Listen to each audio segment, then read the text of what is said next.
Hey guys, have you heard of Goldbelly? It's this amazing site where they ship the most iconic, famous foods from restaurants across the country, anywhere, nationwide. I've never found a more perfect gift than food. Goldbelly ships Chicago deep dish pizza, New York bagels, Maine lobster rolls, and even Ina Garden's famous cakes. So, if you're looking for a gift for the food lover in your life, head to goldbelly.com and get 20% off your first order with promo code GIFT. That's goldbelly.com, promo code GIFT. This episode is brought to you by Progressive Insurance. Do you ever think about switching insurance companies to see if you could save some cash? Progressive makes it easy. Just drop in some details about yourself and see if you're eligible to save money when you bundle your home and auto policies. The process only takes minutes, and it could mean hundreds more in your pocket. Visit Progressive.com after this episode to see if you could save. Progressive Casualty Insurance Company and Affiliates. Potential savings will vary. Not available in all states. Motherhood. 1 minute, you're mom of the year. I love you, Mommy. Then the next, not so much. From bath time to bullying, from potty training to puberty, parenting is full of challenges. But one thing is for certain, you are not alone. Welcome to Modern Mom Probs. I'm your host, author, mother, parenting expert, Tara Clark. Join me while we tackle today's modern mom problems. Hey, welcome back to another episode of Modern Mom Probs. I'm your girl, Tara, here on Modern Mom Problems. We're trying to solve the world's modern mom probs, but if we can't do that, hey, at least we're having fun talking about them.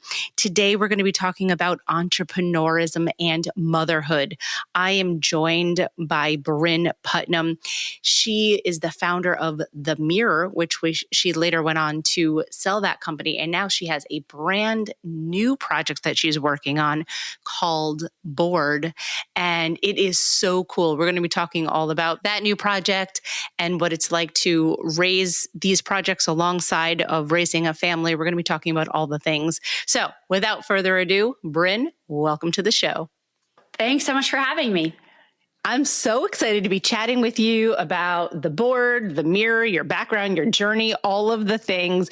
So for folks who aren't familiar with your work, tell us a little bit about it.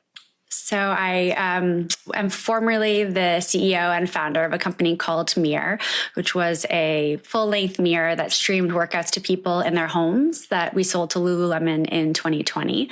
And I'm now the founder and CEO of a company called Board, where we're reinventing family game night. I love it. We love family game night. But you know what's interesting? When my son was younger, I always was like, oh, let's play games. And he didn't like to play because he didn't like to lose. That was a really big thing for him. Because so then he would say like, oh, you guys play and I'm just going to sit and watch, because he would rather sit and watch than to like have that feeling of losing. But I am pleased to say, as he's gotten older, he's much better about losing. So he is actively playing board games. He actually runs a board game club after school with some of the students in his class, cool. Which I think is so cute. Yeah. So he's not only has he like gotten away from like never wanting to play because he doesn't want to lose, to like actually leading the club where the kids get together and play. So I think that is super cool. So tell us a little bit about the Board. So Board is a 24-inch touchscreen that sits on a table in a beautiful wood frame. And what you may not know is that most touchscreens only allow you to recognize 10 finger touches. So if you put down 2 hands and then your son tries to put down a finger, it won't know what's happening. What our technology does is it recognizes an unlimited number of hands touching the board, as well as physical game pieces. So in our games, you put down the knife and you're able to slice a digital tomato, or you put down a spaceship and it shoots the asteroid. So it's a really fun way of all sitting around a shared gaming console, smiling, laughing, making eye contact, and playing with physical pieces as your controllers. So no more joysticks and buttons. In our world, it's this really fun and easy way for everyone to jump in and start playing right away. I love that. So I have like 1,000 questions that are sort of going on at the same time. What age group is this for? And I guess the second question is like, what types of games? Like you mentioned, a knife cutting a digital tomato. So obviously there must be some sort of cooking element. Yeah. So at launch, we have 11 games included with your purchase. And then we have a game store where you can buy additional games as we grow. For us, the goal was to get everyone playing together. So mom and dad playing with their youngest to their oldest. In my family, we go from 2 all the way up to 21. So we have a pretty big range of kids we're accommodating.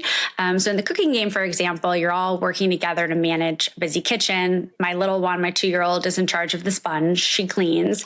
My 8-year-old is in charge usually of cutting and stirring. And then my oldest kids usually are managing the orders and kind of helping to drive the strategy of which tickets we prioritize, how we navigate the kitchen. So it's a really fun experience that hopefully brings in the littlest players in your home all the way up to mom and dad.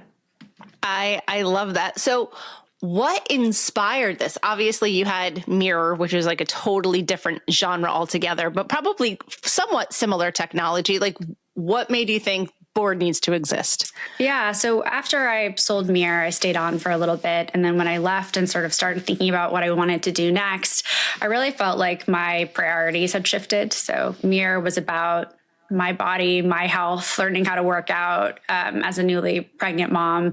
And now I'm sort of navigating a lot of children with different ages and needs and abilities, and feeling like I was struggling to kind of get everyone together for quality time in a way that felt good. So, we're usually sort of on our phones in front of a movie, not interacting with each other in this very isolating way. But as someone who's worked with technology, I really felt like there was a way to make the screen an experience that enabled connection and didn't isolate us.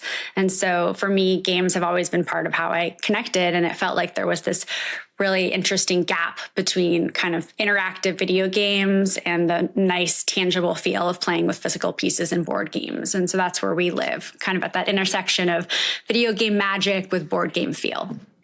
Yeah, I love that. I totally understand what you're saying there, because when we have like a family night, we either watch a movie and, everyone has to put their devices down and we just lock in on that movie, or we will play a board game, which sometimes my son will be like, okay, I'll watch you guys.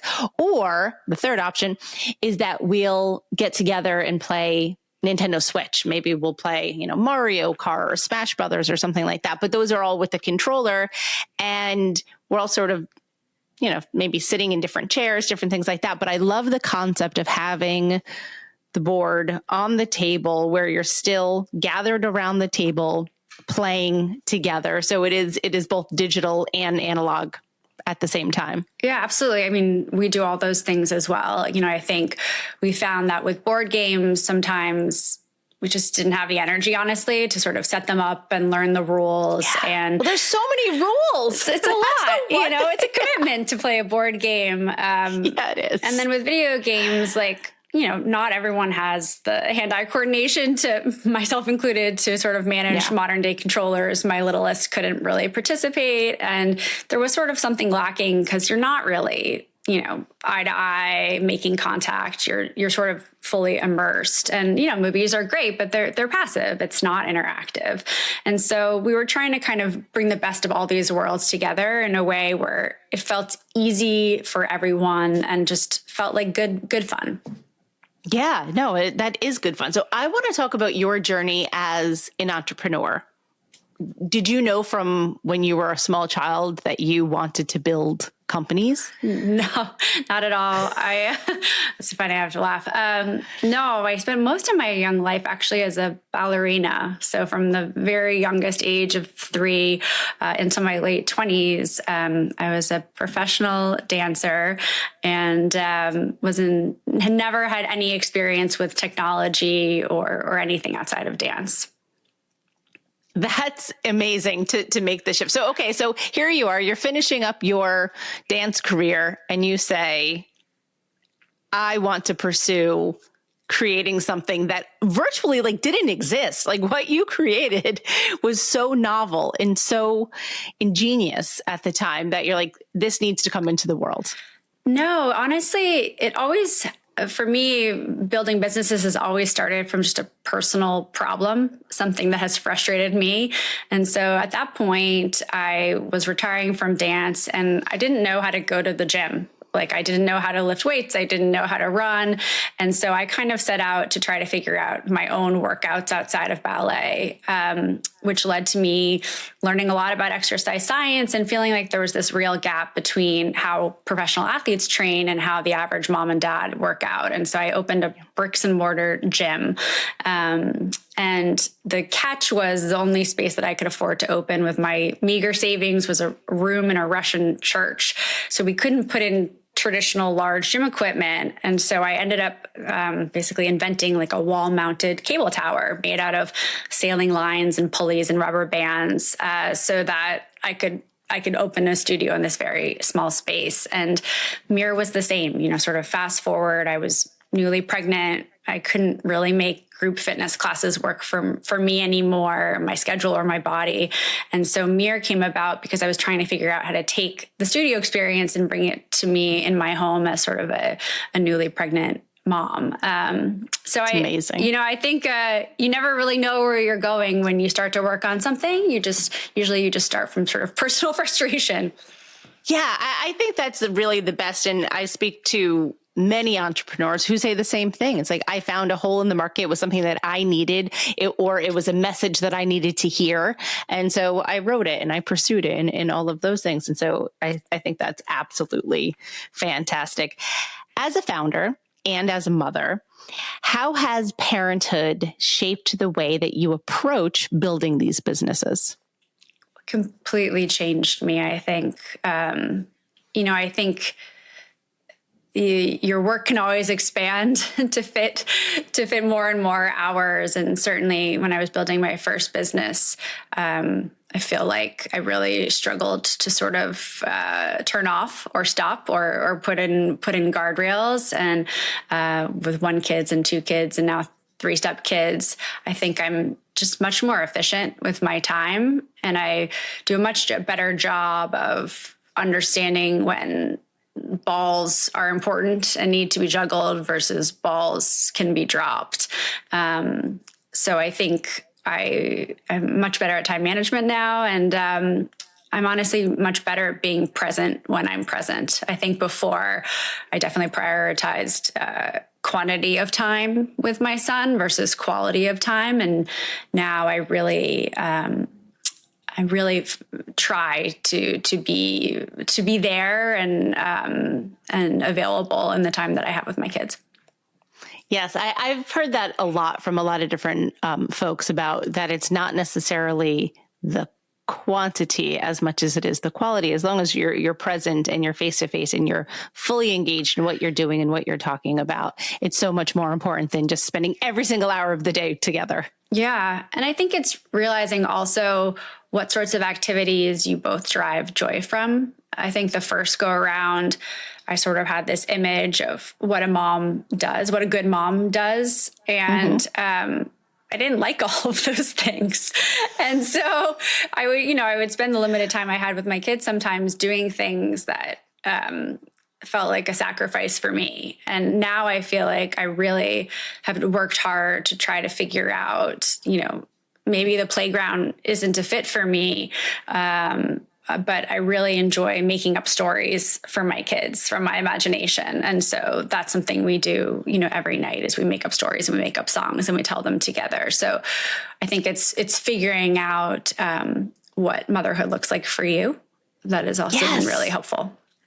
1,000%. There is no one size fits all when it comes to motherhood or someone's motherhood journey. Whereas you're 100% right about the playground. The playground is not for everyone. Place of deep anxiety for me in the playground. I'm not only worrying about my kids, I'm worrying about everyone else's kids. And why is Joey crawling up the slide? What's going to happen to him? You are preaching to the choir. When my son was a toddler, we spent a lot of time in Central Park. I mean, we spent all of our time in Central Park. Yeah. And I did it for many reasons. One, I needed to get out of the house. And two, I thought it was healthy to walk around and have him make new friends. And this is even when he was like little. Yeah. But just to get obviously that movement and that motion. And I was a nervous wreck. I would be like sweating buckets watching the kids like crawl up the slide, or watching the older kids trample the little kids. Exactly. Because that was a very real thing too. I think so I understand.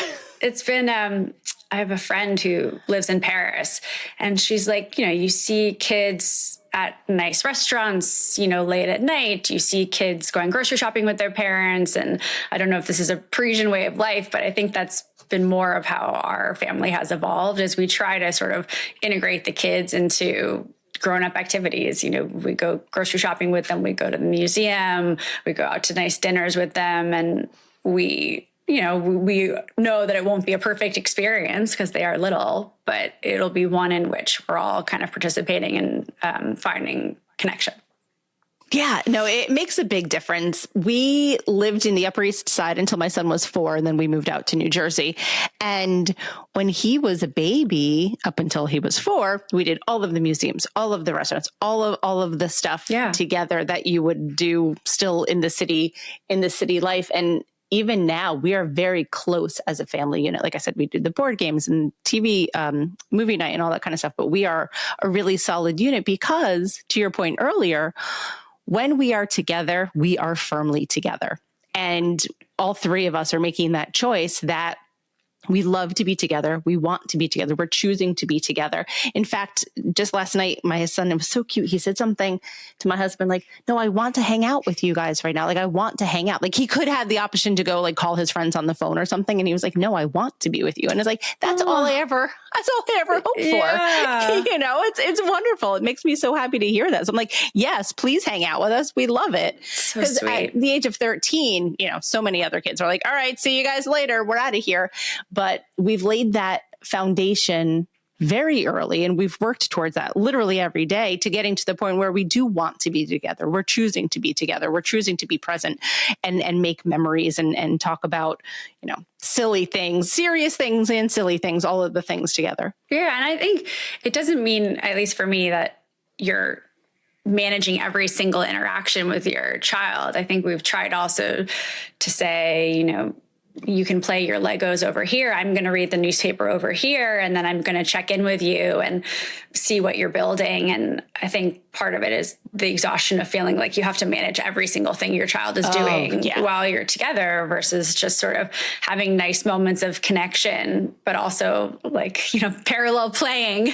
Sometimes. You took the words out of my mouth, Brynn. I was totally going to say one of my favorite things to do with my son is the parallel play of either playing Legos, like you said, because I actually love Legos. Me too. I think it's like tons of fun to build Legos. And I said to my mom once, like, oh, I never had Legos as a kid. She was like, oh, you were so deprived. I was like, no, like they didn't make Legos for girls when I was a child. So true. Like, I would have played Legos had that been an opportunity. Anyway, that's a separate conversation.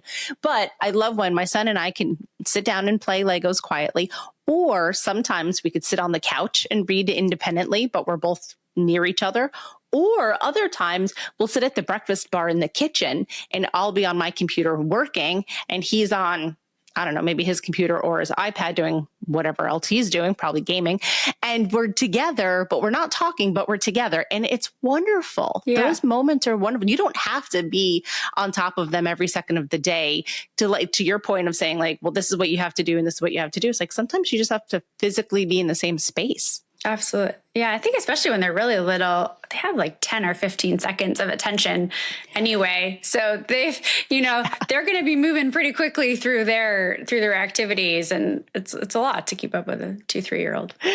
Yeah, it is. 2-3 is it's challenging. You need to have like all the energy. And that's the problem is like many times, like you're not always sleeping through the night. And so it's hard to maintain that kind of energy. So like, speaking of maintaining your energy, how do you work through the challenges of both parenthood and being a founder and a CEO? Like, what are some tips that you could share about keeping your energy up, so to speak, for both of those spheres in your life?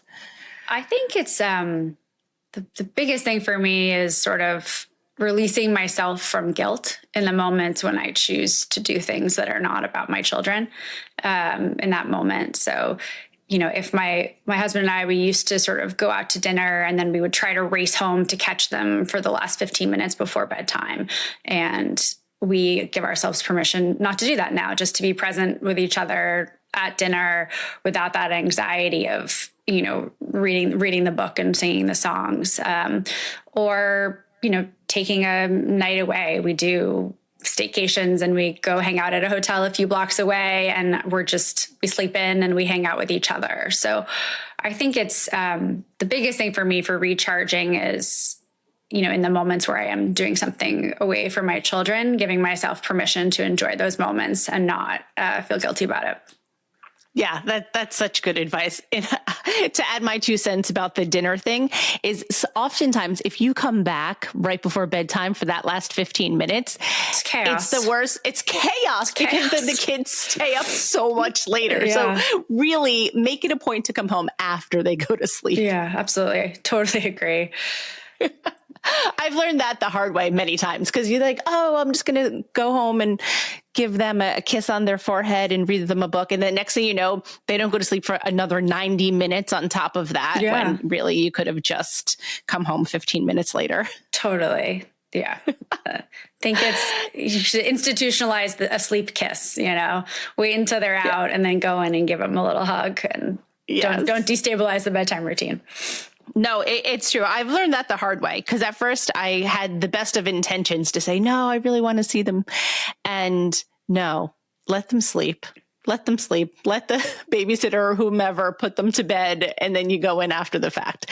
Yeah, Spend time with your husband a little bit longer at dinner. Get dessert, maybe a little, aperitif or something like that. Totally.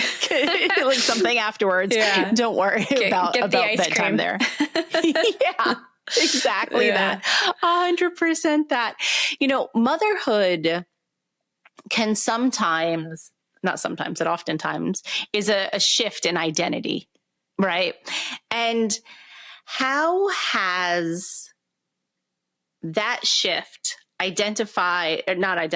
has that shift impacted your work? Well, I think I'm starting from a bit of a challenging place as a single female CEO and founder, which comes with challenges. It's harder to raise capital. It's harder to hire sometimes. It's harder to navigate.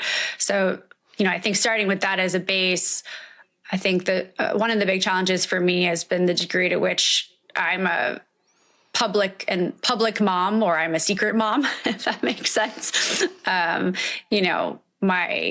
My husband goes to meetings and whips out pictures of his kids and talks about it, and it's a positive. But if I go to meetings and I have my daughter on my phone, or if I talk about the fact that I have to leave because I'm going to a school event, it's a ding. So I think that's been my core challenge in terms of identifying as a mom, is I feel like it's really important to represent being a mom in the workplace for the people, being a parent in the workplace for the people who work for me, and be a positive change for the world, but also realizing that it's just not received the same way as being a father in the workplace. And it's unfortunate, but that is true. But that happens to be the reality. I would like to think that it helps for the board because it is inherently a children's product, right? So being a mother, you could say, here is Brynn. She's a founder. She's a CEO, and she's a mother who understands the needs of a family when it comes to entertainment and gaming. Yeah. I think it's definitely, for me, it's a necessity because, I think at this phase of my life, I wanted to build something where my children were actively involved in my day-to-day. My kids have come to the office. We've collected data using their fingers. My son's friends have been play testers, and having them be an active part of my work life was crucial for me. But I think there are definitely people who don't take you seriously if you're building something that supports women or families versus other segments. And it's sad because it's a very important group of people, mothers and families. And so I think the best antidote is success. Yeah. Oh, preach. That's fantastic. You must have seen a big difference between working in the wellness space and then the family parenting space. Yeah. I mean, I think definitely it's, I find this much more rewarding just because the audience is everyone, honestly. We imagine a world in which, mom and dad bring it out for adult game night or date night, then they play with their kids, then they play with grandma and grandpa at holidays. And so really everyone can and should play. Whereas with fitness, it was a very specific segment of the population that enjoyed sort of formal exercise. So it feels really nice to feel like your product is having impact on everyone versus a smaller segment. Yeah, that totally makes sense. What advice would you give women, let's say specifically mothers, who may have an idea for an invention or a company, and they feel like they don't have the confidence, they don't know how to start? Let's say that. What would you say to somebody who says, I have a great idea, I just don't know where to begin to launch it? I think the most important thing in building a business is that you have a unique perspective on your customer and what they need. Everything else you can learn or hire. But it's really hard to have that sort of unique insight as to this is a need that's not being met right now. So you already have the thing that is the hardest to get and the most important. I think sometimes, I felt this way. I didn't have financial knowledge. I didn't have technical knowledge, and those felt very scary and important. But actually what I had was a deep understanding of the customer, and that is much harder to come by. So you're already ahead, which is great. And then I think the next thing is that constraints often lead to creativity. So a lot of times, in my case, hardware products don't launch because they're built by engineers who build too many features and spend too much money and take too much time. Whereas when I built a hardware product, I had no knowledge. And so I stayed very focused on what I felt like my customer needed. And I think so the things you don't know will often be beneficial to you because you'll stay focused and you'll execute well. And so obviously I would just say that like everything good comes on the other side of fear, and there's never going to be a good time or, you're never going to save just the right amount of money or have just the right degree or have just the right time in your busy life to do something. And you should try to jump. That's really solid advice, Brynn. That's such solid advice. Just try it. Yeah. Like, what's the worst that could happen? It doesn't work. And then you go, okay, well, let me try something else. And you pivot. Most of the best companies are pivots. Absolutely. 1,000%. I'm going to ask you a question that I ask all of my guests, and I'm super curious to see what your answer is going to be. Are you ready? I'm ready. Okay. What do you think is the biggest modern mom problem today? That's a tough one. It is. But go with your gut. I think the biggest modern mom problem today is that being a mom is not supported by our society in the way that it needs to be for women to really be happy and successful. I think there's just fundamentally problems with parental leave and pay and resourcing in order to make motherhood, truly as joyous as it should be. And I think there's a lot of important advocacy and policy work that needs to happen to change our society to really support moms in the way they should be. Yes, 1,000%. Yes, I agree. It's interesting. I asked that question to all of my guests, and in the past, there had been a pretty consistent answer.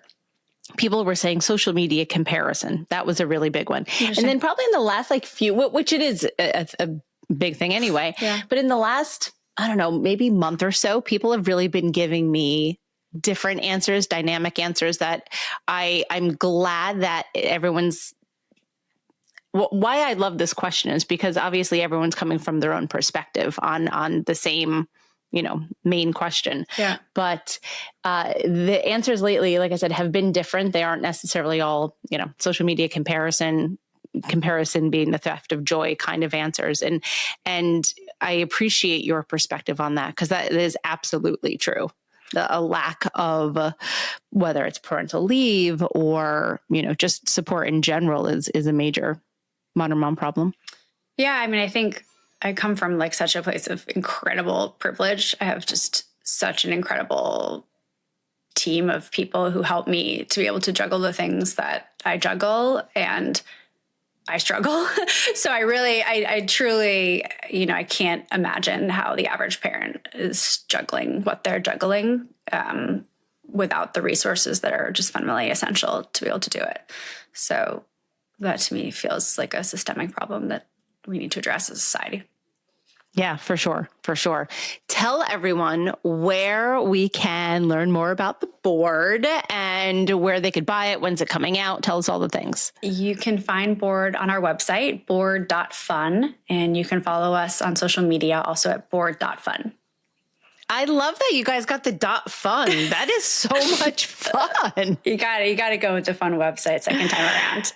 Yeah, for sure. Because again, it is for families. And so it's not like, all buttoned up. It could be fun. And that's what it is. That's what it's meant to be. Board.fun. I love that. Brynn, thanks so much for being here today. Thanks so much for having me. Thanks for listening to today's episode of Modern Mom Probs. I hope you enjoyed our deep dive in today's problem with me, your host, Tara Clark. Join me next time when I'll be interviewing another great guest and tackling another modern mom problem. If you enjoyed today's episode, please leave us a review and a rating. As always, you could head over to Modern Mom Probs on Instagram and give me a follow, or check out my book, Modern Mom Probs, A Survival Guide for 21st Century Mothers, available online wherever books are sold. Well, that's it for today. See you next time, folks.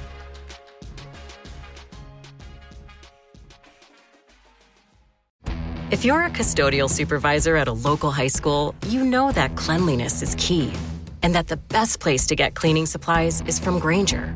Grainger helps you stay fully stocked on the products you trust, from paper towels and disinfectants to floor scrubbers.